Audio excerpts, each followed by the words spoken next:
Stop!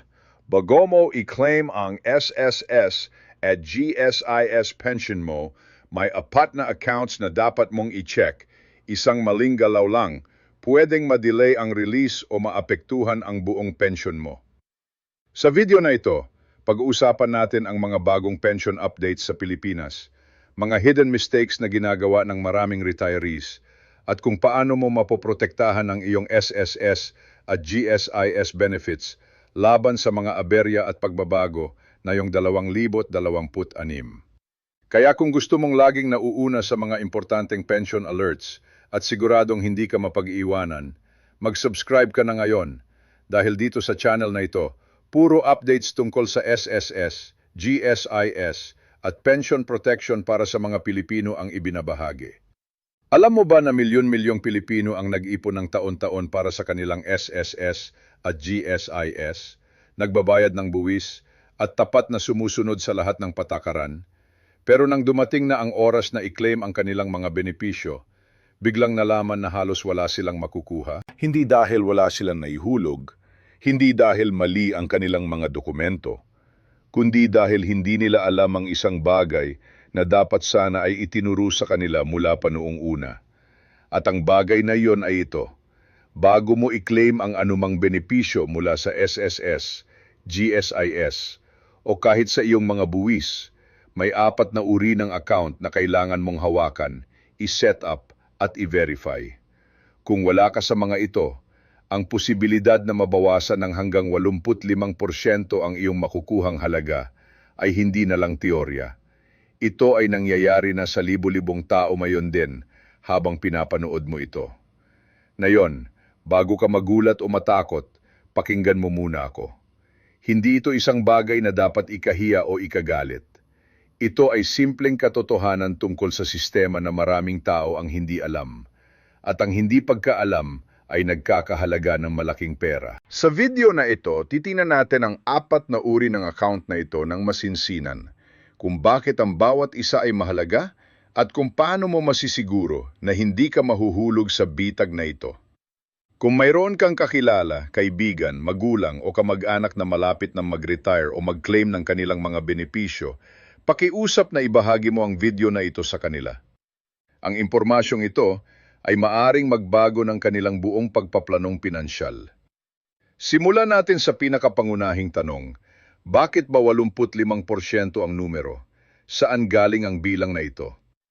Ang katotohanan ito ay nakakonekta sa kung paano ang iyong benepisyo ay binubuwisan at pinamamahalaan.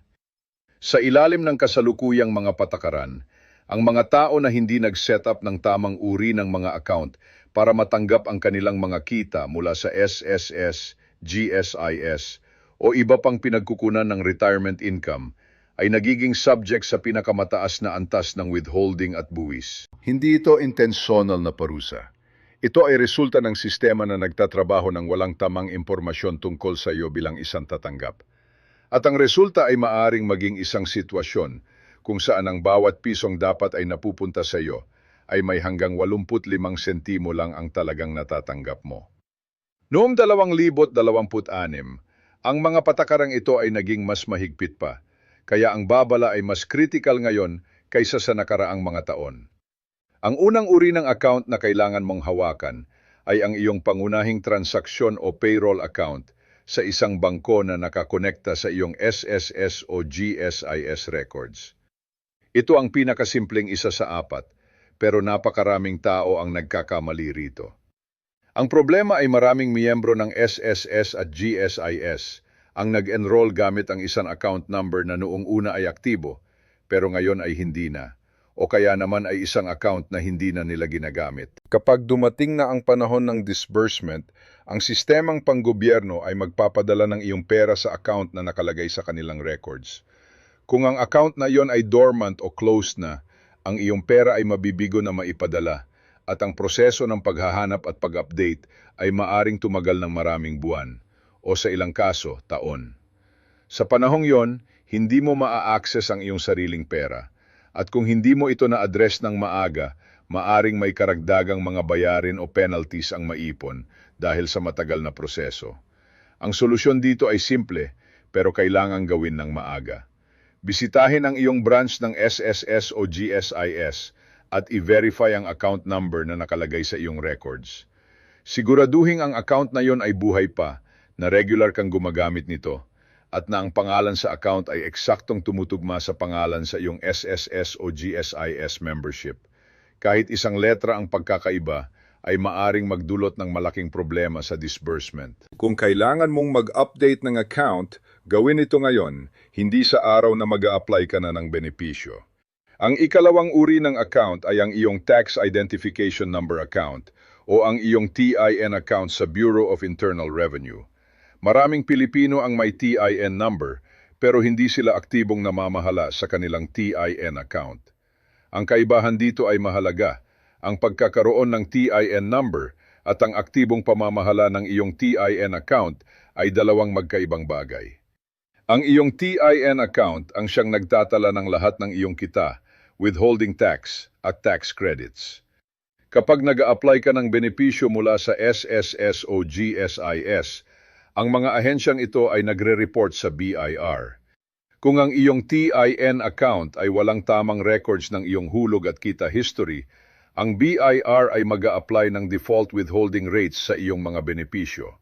At ang mga default rates na ito ay karaniwang mas mataas kaysa sa talagang nararapat sa iyo. Ano ang ibig sabihin nito sa practical na paraan? Kung halimbawa, ikaw ay may lump sum na retirement benefit na matatanggap at ang iyong TIN account ay walang tamang tax history, ang BIR ay maaring mag-withhold ng 20%, 25% o kahit 32% ng iyong benepisyo bilang withholding tax. Ito ay maaring ma-refund sa bandang huli kung mag-file ka ng tamang annual income tax return. Pero ang proseso ng pag-refund ay maaring tumagal ng 2 hanggang 3 taon at maraming tao ang hindi alam kung paano ito gawin. Ang iyong pera ay natigil sa burokrasya habang kailangan mo na ito ngayon. Ang hakbang para maiwasan ito ay tiyakin na ang iyong TIN account ay updated at malinaw. Kung hindi ka nakapag-file ng income tax return sa nakaraang ilang taon, kahit na exempt ka sa pagbabayad ng buwis, i-consider ang pagkonsulta sa isang tax professional para ma-regularize ang iyong status bago mag-claim. Ang halagang gagastusin mo sa isang accountant o tax advisor ay malamang na mas maliit kaysa sa halagang maaring ma-withhold mula sa iyong mga benepisyo dahil sa hindi maayos na TIN account. Ang ikatlong uri ng account ay ang iyong PhilHealth account. Alam mo na ang PhilHealth, lahat tayo ay nagbabayad nito. Pero ang uri ng account na pinag-uusapan natin dito ay hindi lang basta ang pagkakaroon ng PhilHealth membership. Ito ay ang pagtitiyak na ang iyong PhilHealth account ay nakakonekta at synchronize sa iyong SSS o GSIS account at na ang lahat ng iyong mga dependent ay properly na-enroll. Bakit ito mahalaga pagdating sa iyong retirement benefits? Dahil ang iyong PhilHealth premiums at contribution history ay gumaganap ng papel sa pag-compute ng iyong overall government benefits package. Sa ilalim ng ilang particular na claiming scenarios, ang mga discrepancies sa pagitan ng iyong SSS records at PhilHealth records ay maaring mag-trigger ng karagdagang verification requirements na nagpapabagal sa iyong claiming process. Higit pa rito, sa panahon ng claiming, ang iyong PhilHealth account ang siyang magtatakda kung gaano kalaki ang iyong medical benefits bilang bahagi ng iyong retirement package. Kung ang iyong account ay hindi updated, halimbawa, kung napalitan mo ang trabaho at ang iyong dating employer ay hindi na-update ang iyong records, o kung mayroon kang mga dependent na hindi na nasa tamang kategorya, ang iyong medical na coverage ay maaring mabawasan sa oras na kailangan mo ito ng pinakamarami.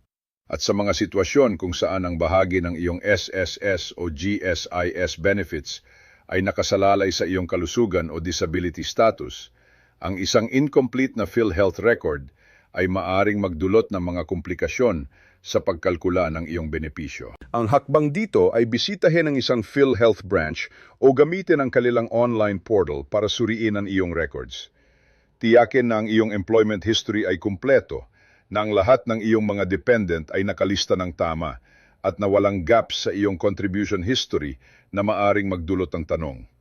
Kung mayroon kang mga discrepancies, hawakan ang mga ito ng maaga. Huwag hintayin na maging problema ang mga ito kapag nag-a-apply ka na ng benepisyo.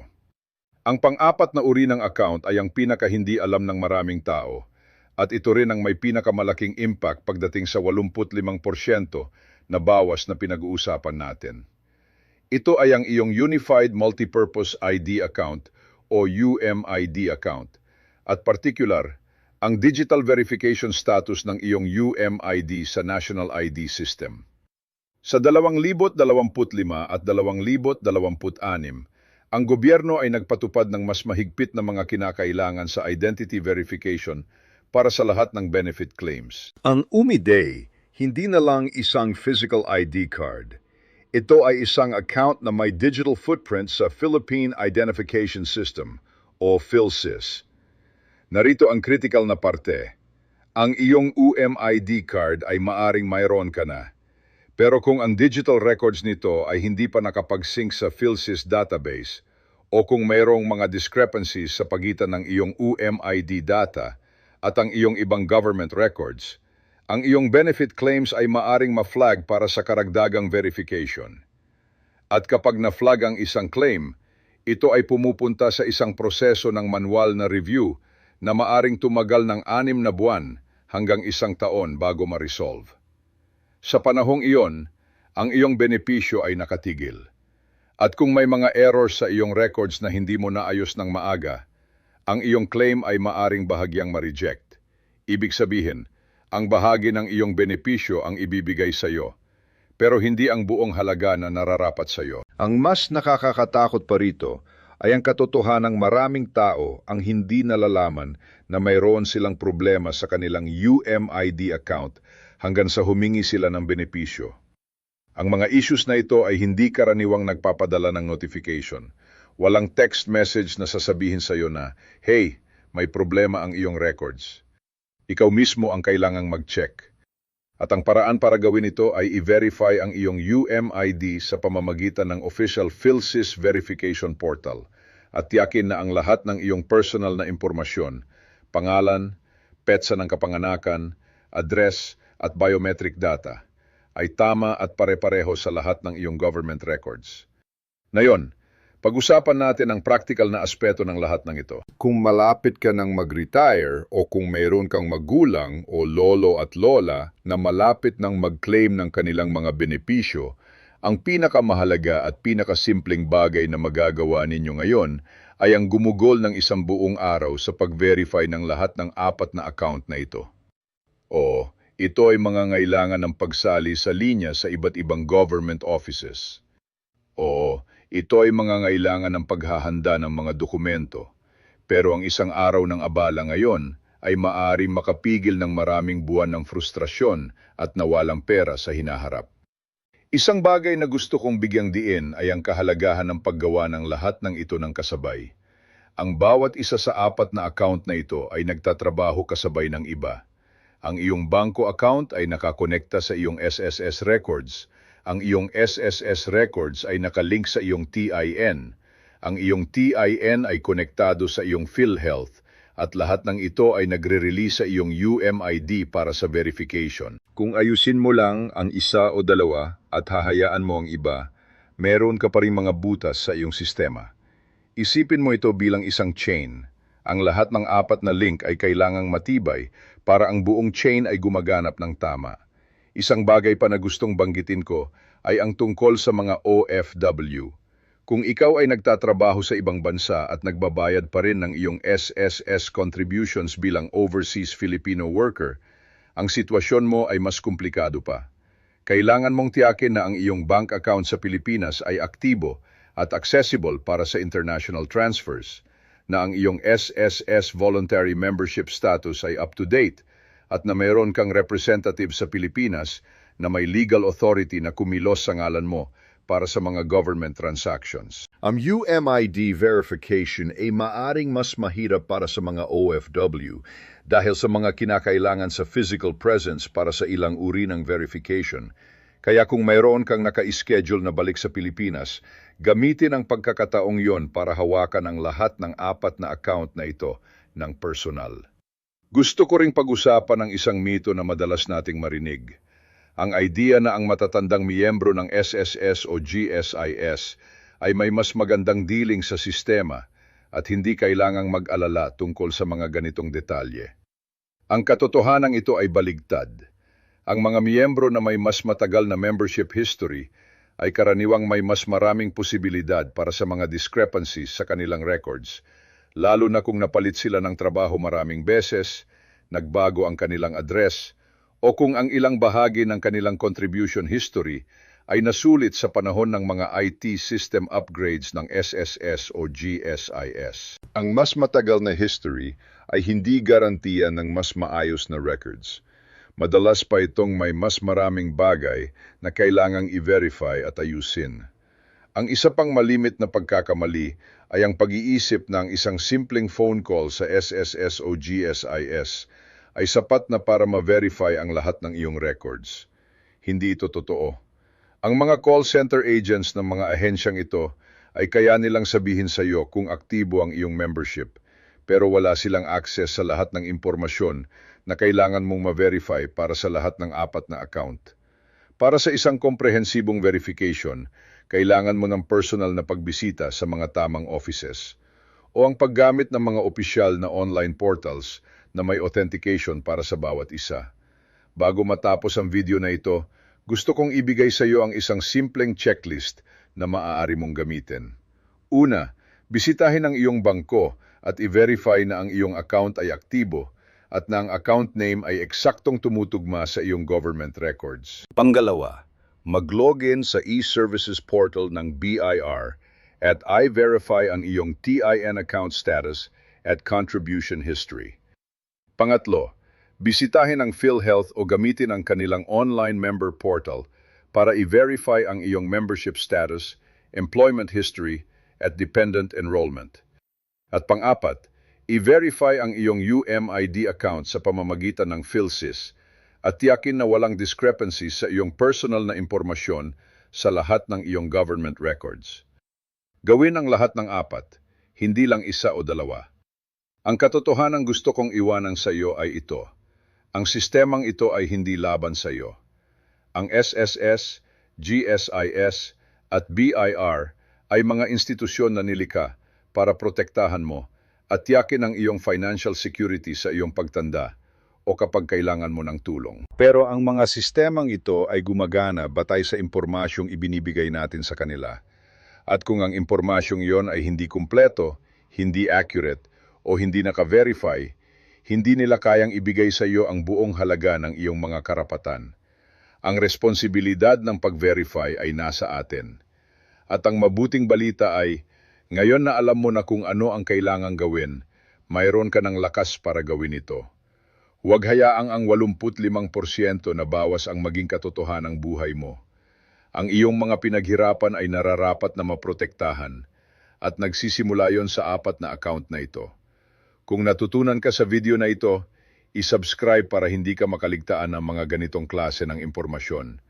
At kung may alam kang kakilala na malapit ng mag-retire o mag-claim ng kanilang mga benepisyo, ibahagi mo ang video na ito sa kanila ngayon.